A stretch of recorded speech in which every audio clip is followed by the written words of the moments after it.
Ah, come on. I'm the one using the car. You? How about you walk home, huh? Starting the new year being bossed around and now being told to walk home alone.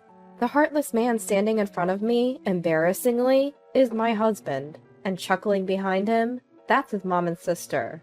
You know the saying, like father, like son? Fits them perfectly. My name is Eleanor and I'm 40 years old. I work part-time in an office. I live with my husband and daughter Claire, who's in 8th grade. Raising a child goes by in a flash. It feels like just yesterday Claire was a little girl. She's going through a rebellious phase now, but she's a sweet girl who helps around the house when I'm not well. I met my husband Daniel at work. It was a typical office romance. Daniel's not exactly a whiz at his job, but he's calming to be around. Wrapped in his big arms, winters used to feel cozy, but over the years, he's become just plain stifling. The reason being, oh, for heaven's sake, how long have you been doing housework for us? She hit me with the spatula she was holding. Hey, it makes me feel like I'm not joking around. I clenched my teeth and held back. Because the one attacking me is Daniel's mom, my mother-in-law. We've been at odds since we got married. In her traditional family gatherings happen frequently for holidays and ceremonies. Each time, mother-in-law would scold me. You're the wife of the eldest son. Act like it. My problem isn't just my outdated mother-in-law.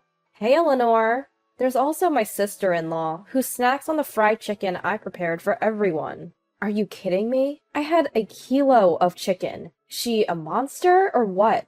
I think it, but don't say it. My phone chirps with a notification. I glanced at it and couldn't stop laughing. What are you laughing at? Gross. Mom! Whenever I do something she doesn't like, she calls over my mother-in-law, and I get scolded. That's how it's been at my in-laws' place. When I talk to friends, they say divorce is the only option. Of course, I've thought about it too. But Daniel, as unreliable as he is Claire's only father. I just have to endure a few family gatherings a year. Besides, it's not like I don't have any allies at these family events. My phone never stops buzzing during family events. Hey, your phone keeps making noise. While stuffing his face, Daniel said this. By the way, he's on his 3rd serving of rice. Oh, maybe it's notifications from Claire's class moms on social media. Huh? Mom friends, huh? That must be tough. That was a lie. There is a mom's group, but this is something else. After finishing my chores, I sat down on the sofa to read the accumulating messages. Hey everyone, thanks for making it through another day. God, it was so cold today, wasn't it? Tell me about it. Our place must be the only one that's cold both in summer and winter. Speaking of which, Eleanor was such a pain to deal with today again, huh? Reading through the group chat, I couldn't help but chuckle to myself. This chat group includes me and Daniel's cousins' wives. While my issues with my mother-in-law might be on the higher end, it turns out the other wives have their share of grievances too. We instantly clicked and became close. Initially, we vented over the phone, but ever since we all got smartphones and joined social media, we've taken to griping here. By the way, while chatting with my sister-in-law, I received a notification. Eleanor, heads up! Your sister-in-law's zipper is down, lol. I couldn't contain my laughter. And yes, sister-in-law's zipper was wide open. I might have not been able to endure this on my own, but with these allies, it's probably one reason I haven't divorced yet. When I'm getting passive-aggressive comments from my mother-in-law and sister-in-law, Daniel just turns a blind eye. I once came home and tearfully said, "Why didn't you stand up for me? I've been dealing with their snide comments all day." Daniel responded, "You're overreacting. It's not a big deal, really. Be stronger. What's for dinner?" He said it with such a dismissive look. The thought of divorce flashed through my mind, but our young daughter Claire adores Daniel. "Daddy's belly is so soft and comfy," she'd say. I used to be like that too. I used to feel the same way about Daniel's big belly. I loved how he ate with such joy. But now it just annoys me. I asked many times, "Why don't you lose weight?" He always says, "Claire likes my belly, and besides, obesity runs in my family." That's a lie. I've seen his relatives. Only Daniel, his mom, and sister are obese. They're not just overweight, they're enormous, making rooms instantly feel smaller. Because of their massive size, the house is always freezing. In summer, the air conditioner is set to a chilly 64.4 degrees Fahrenheit, feeling like we're in a freezer. In winter, as soon as sister-in-law complains, "It's too hot," the heater gets turned off, and we all freeze. We all wear long sleeves, even in the summer. But still, it's cold. Despite the cold, all three of them sweat profusely. Finally, a cold-sensitive relative shouted, "Hey, what's the deal with this house? Why is it so cold? If you're going to complain, please leave." Mother-in-law responded, causing the room to empty out, one by one. What era are they living in? Talking about main and branch families? Of course, father-in-law would scold mother-in-law, but she would snap back. "You're hardly ever home. Don't act like you're important." Sister-in-law joins in, and they both berate father-in-law, who ends up just letting it slide. I wish father-in-law would take a firmer stand, but the thought of being shoved aside by those large bodies sends shivers down my spine. My sister-in-law is over 40, single, and unemployed. Once upon a time, my sister-in-law had a job, but she quit after finding out she was bullying a new employee who turned out to be the daughter of a major client. Now she lives with her parents and doesn't work at all. She and her mom, my mother-in-law, live off her dad's money. When I married into the family, sister-in-law had already been unemployed for many years. She does want to get married and often goes to matchmaking events, but as far as I know, she's never had a boyfriend. She says, "I come from a good family, so my future husband needs to earn at least $80,000 a year." She used to say $100,000, so maybe she's lowering her standards. But let's be real, she needs a reality check. We should look more realistic. Sister-in-law claims she's from a good family because her dad, my father-in-law, owns a business. But the business was actually started by his dad, and it's been struggling under father-in-law's management.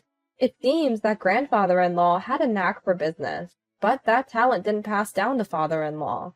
Ever since father-in-law took over, the company's performance has been on a steady decline. I know all this because I work at the same company. That's where I met Daniel, my husband, who also works there in a decent position. Many of Daniel's cousins work there too.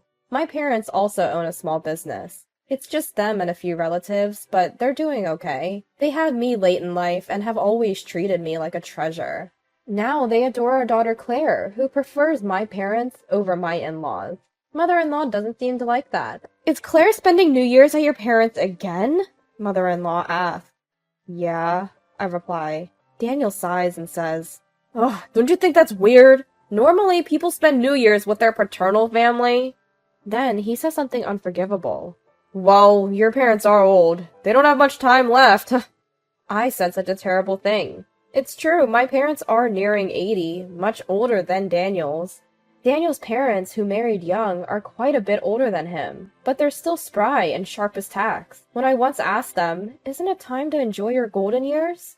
"We just want to buy things Claire loves. Seeing you and Claire happy is our joy." Every time I visit home, Mom always gives me some money. Daniel laughed and belittled my precious parents. "What did you just say? Don't you know the difference between what's okay to say and what's not?" When I angrily retorted, Daniel said, Fine, fine. I'm the bad guy, as always. If you're going to be like that, we might as well divorce."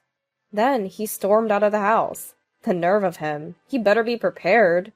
The following year, on New Year's Day, my parents came to pick up Claire. "Take care! See you later!" I said to them. Claire seemed happy to see my parents and said, "I'll let you know how it goes," before leaving. It was refreshing to see Claire smile after a long time of her looking downcast. Even though my parents had come over, Daniel didn't even bother to greet them. What a rude guy. I felt utterly disrespected.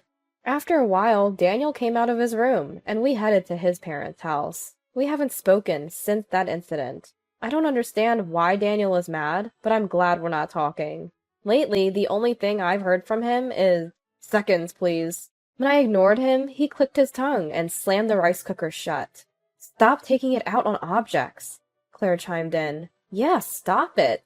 Only to be yelled at by Daniel. The atmosphere at home was terrible. As soon as we arrived at his parents' house, his mom, mother-in-law, said, Oh, Claire's with the other family again this year? What kind of upbringing is that? Daniel quickly threw me under the bus. It's Eleanor's poor parenting. Sorry, Mom. You can tell a lot about a person by their upbringing. Hurry up! We're busy with cleaning and preparing meals. This house felt as cold as ever. Upon entering the living room, I greeted the relatives gathered for the new year. Sister-in-law was there, and as expected, she ignored me. Despite the cold, seeing sister-in-law in a short-sleeved shirt and shorts gave me chills. When Daniel sat down, one of the daughters-in-law said, "Here you go," and carelessly served him tea. Everyone was on my side because Daniel had been discussing all his actions in a group chat. Father-in-law was out, so he wasn't there. Seriously? We're all gathered here because Charles said he has something to discuss. Mother-in-law was getting impatient. While shivering and eating, a 5-year-old cousin said, "It's cold in here." She turned on the heater. The next moment, sister-in-law yelled, "Don't touch things in other people's homes, you brat!" She snatched the remote from the child and turned off the heater. Naturally, the child was shocked and started crying. "If you're going to cry, why don't you go home?" A grown adult, over 40, said this to a 5-year-old. The relatives were furious. "Apologize to my daughter, you worthless woman! We've been putting up with this for the sake of the family, but this is the last straw. We're never coming back. You and your family can go to hell." Sister-in-law, who hadn't expected such a backlash, started crying despite her age. Honestly, everyone was disgusted. "Hey, why is everyone blaming my daughter? Don't you feel ashamed? If anyone has a problem, leave." This time, mother-in-law started yelling, "This family is insane. We're cutting ties with you." One by one, the relatives said this and left. The only ones remaining were Daniel, mother-in-law, sister-in-law, and me. The room felt even colder, with fewer people. As I was shivering from the cold, mother-in-law said, "What are you standing around for? The cleaning and meals are done, so you should leave too." "Excuse me?" "I said, we're spending time as a family, so you should go." Annoyed, mother-in-law told me to leave, so I was happy to oblige. The moment I picked up my car keys, Daniel said, No, I'm using the car. You can walk home."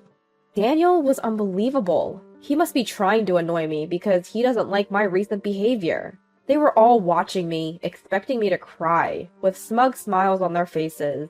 "Why don't you guys walk for a change?" But with those bodies, that might be impossible. I won't be coming back here either. Goodbye." "What?" I said it with a big smile. Daniel and the others were speechless, their faces turning red. They were always timid around people other than family. I should have done this sooner. I felt lighter, as if I'd grown wings, and even breathing felt easier. As I was about to leave, father-in-law returned with someone. "Oh, Eleanor, where are you going? It's unusually quiet here," father-in-law said, and the person with him greeted me. "Eleanor, long time no see." Saying that, he called out to me refreshingly. It was William, my former brother-in-law, who had recently become the company president. I am not married. He was single and had been working overseas. He looked handsome, much like father-in-law. It had been years since we last met. "William, it's been a while. Mother-in-law told everyone to leave, so they did. She also told me to walk home, so I'm about to do that." I said it matter-of-factly. Upon hearing this, both men looked at Daniel and the others with disgust. "Is this true?" father-in-law asked in a low voice. Mother-in-law tried to defend herself. "Well, everyone was blaming her. Don't you find your daughter cute?" "Cute? This freeloader? She's just getting fatter. Are you all planning to become sumo wrestlers?"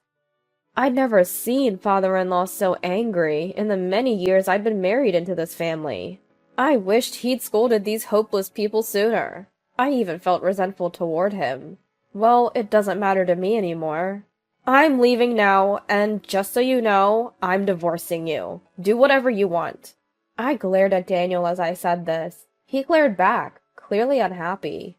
"Eleanor, I'll drive you. Get in the car." Father-in-law offered, but I declined. "I'm fine. My ride is already here." I opened the front door to find my parents. and Claire, waiting to pick me up. I had decided today to tell Daniel about the divorce, and I had already talked to Claire about it. When I told Claire we were getting a divorce, she hugged me, tears in her eyes, and said, "Really? Living with Dad has been so hard?" She hugged me while shedding tears. Seeing Claire, Daniel desperately said, "Claire, you'll live with Dad, right? You love Dad." Claire started crying and said, "No way! After Dad takes a bath, there's hardly any hot water left, and he eats like a pig. Plus, Grandma said—" After saying that, Claire burst into tears. Claire had told me various things when I informed her about the divorce. "Grandma called me a failure." I couldn't believe it. That's not something a grandmother should say to her granddaughter. Mother-in-law looked guilty. And then this! Claire then showed me a photo of mother-in-law and sister-in-law shopping, their cart filled with meat and snacks. Some local overweight mom and kid are always blocking the aisles and being rude to the staff. So annoying! Those words were posted on social media by someone with no consideration. Claire's school caught wind of it. Thankfully, no one knew it was about her grandma and aunts, but the fear of being found out made every day stressful for her. Seeing Claire cry, Daniel finally seemed to grasp the gravity of the situation and fell silent. It was too late for realizations now. "We're handing over the family business and moving to the countryside. We've always loved gardening, and we're looking forward to enjoying our retirement. Eleanor and Claire are coming with us, so it should be a happy time for all of us." When Dad shared this with the in-laws, "Moving?" Daniel's eyes widened in surprise. Of course he was surprised. No one had told him anything. When we told our parents we were divorcing, Dad shared this plan with us. They had been thinking of moving back to the countryside, where Mom grew up. They had already found a new home, and once they confirmed we were heading to the in-laws, they started moving our stuff. "I'm truly sorry." My father-in-law apologized. "Considering how Eleanor and Claire feel, we have no intention of forgiving you. Excuse us," Dad said, his eyes cold, and led us to the car. Later, I contacted my father-in-law to resign from my job. I had already discussed the divorce with a close colleague, so the transition was smooth. My father-in-law kept apologizing over the phone, but I cut him off, saying, "It's fine." I left the social media group with the other daughters-in-law as is. When I announced the finalized divorce, they all congratulated me and thanked me for my hard work over the years. Since the incident at the in-laws during New Year's, some had even improved their relationships with their mothers-in-law. I heard that little girl still occasionally cries, remembering what happened, but she's back to her old self and attending preschool. I'm truly relieved. As for my former in-laws, my father-in-law stepped down as the company president. The new president is my former brother-in-law, William. They gathered the family to announce this during New Year's. They had gathered the family during New Year's to announce this. Daniel protested, "I'm the eldest son, you know!" But Daniel had been taking liberties at work, leaving early and coming in late, all because he was the boss's son. It was exhausting to keep covering for him. His lackadaisical attitude towards work meant his department's performance was poor. Frustrated both at home and work, my former father-in-law consulted with my former brother-in-law. Turns out he has some business acumen. The company's performance has been gradually improving. "Wait a minute! I never agreed to work!" "Please, use formal language at work, Zoe. I won't go easy on you just because we're family." My former mother-in-law and sister-in-law were told to earn their own living and started working at the company. Daniel was transferred, and all three were assigned to sales. Daniel, who had been so sure he'd be the next president, was demoted to a regular employee. For someone as prideful as him, this must be the ultimate humiliation. Honestly, it serves him right. It seems that he walks the lot every day and works desperately. According to a former relative who happened to see them, all three of them seem to have lost weight. Seems like it's been a good diet for them, much better than staying cooped up at home. My former mother-in-law and sister-in-law, who used to be so close, are now constantly fighting, probably due to stress from work. I'll never forgive my former in-laws, but they've caused trouble for so many people. They should spend the rest of their lives making amends. As for us, we've moved to the countryside and are living peacefully. Claire, who was initially anxious about going to school, now says, "Mom, can I bring a friend home next time?" With a smile. I recovered to the point where I could say that with a smile. I was fortunate to find a full-time job quickly. Though we're managing. My parents, who live with us, have rented a small plot of land and are busy growing various vegetables. The cucumbers we harvested this summer were delicious. I failed as a mother for not noticing Claire's pain. I intend to keep the lines of communication open with my family, holding the feeling of making amends to Claire in my heart. I plan to say what needs to be said, and even have plenty of arguments. As a mother, I'm committed to cherishing my family from now on.